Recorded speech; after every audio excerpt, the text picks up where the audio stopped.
திமுகனாலே பொய் தான், பொய்யை தவிர வேற எதுவும் கிடையாது.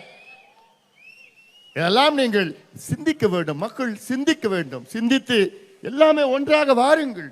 ஒரு ஆட்சி மாற்றம் நடக்கணும், ஆட்சி மாற்றம் நடக்கணும். மோசமான ஒரு ஆட்சி தமிழ்நாட்டில், திமுக ஆட்சியை அகற்றுங்கள், அகற்றுங்கள். எல்லா துறைகளிலும் தோல்வி அடைந்து விட்டார்கள் திமுக. எந்த துறை எடுத்தாலும் தோல்வி. வேளாண் துறை, விவசாயத்துறை தோல்வி, படுதோல்வி. நமக்கு விடுதலை கிடைத்து 78 ஆண்டுகள் முடிந்து 79வது ஆண்டு. முதல் முறையாக தமிழ்நாட்டிலே இந்த திமுக ஆட்சியிலே -0.58% தொழில் வளர்ச்சி. எவ்வளவு? -0.58%, மைனஸ்ல போயிட்டு. இதுதான் ஸ்டாலின் அவர்கள் செய்த சாதனை.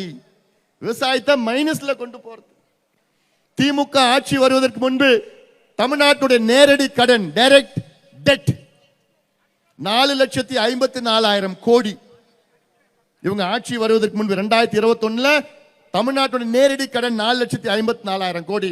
இன்னைக்கு 9,30,000 கோடி. என்னையா பண்ணீங்க அவ்வளவு பணத்தை? என்னையா பண்ணீங்க? எங்கேயாவது கட்டுமானம் இருக்குதா? இன்ஃப்ராஸ்ட்ரக்சர் பில்டிங், கேபிட்டல் இன்வெஸ்ட்மெண்ட் ஒன்னுத்தையும் கிடையாது.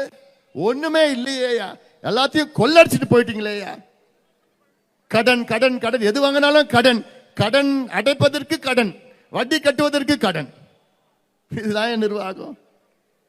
எப்படின்னா, நீங்க போய் கடனை வாங்குறீங்கன்னு வச்சுக்கோங்க, பேங்க்ல ஒரு 50,000 ரூபாய் கடன் வாங்குறீங்க. அந்த கடன்